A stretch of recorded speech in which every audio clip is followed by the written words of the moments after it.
Your calendar is full. Your to-do list is longer than your arm. And somehow, by 5 p.m., you've been busy all day, but you can't point to a single thing that actually moved the needle.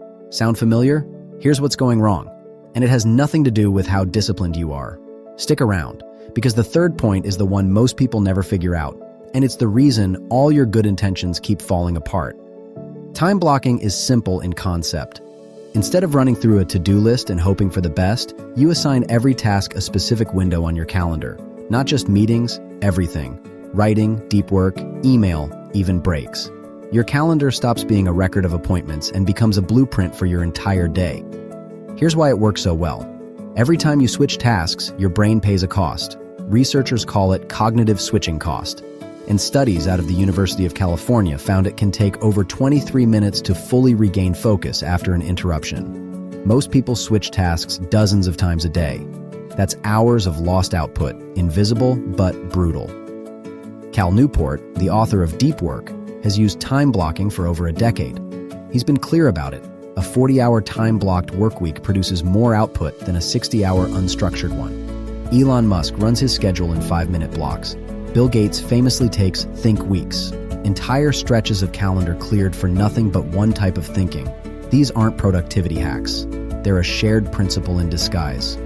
Now, before I get to the most important part, and I'll come back to this, here's how to actually set it up. Start the night before.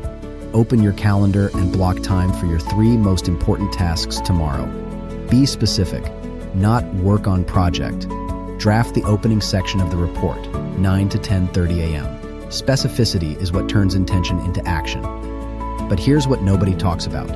The biggest mistake isn't underscheduling, it's overscheduling. People fill every hour, and the first unexpected thing, a slow laptop, a longer lunch, collapses the whole day.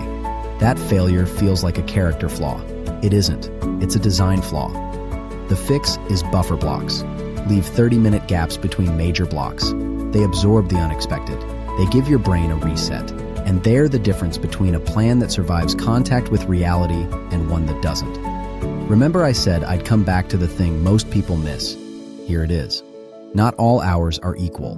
Your brain has a peak performance window, usually 2 to 4 hours after waking.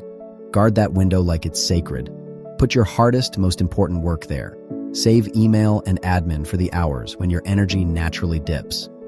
Time blocking doesn't add hours to your day. It just stops you from wasting the ones you already have. The calendar was always the tool. You just weren't using it right. One block at a time. That's genuinely all it takes to start. If this gave you something useful, hit like. It helps this channel reach more people who need it. Subscribe if you want more videos like this, and drop a comment telling me what your biggest focus killer is. I'd genuinely love to hear it.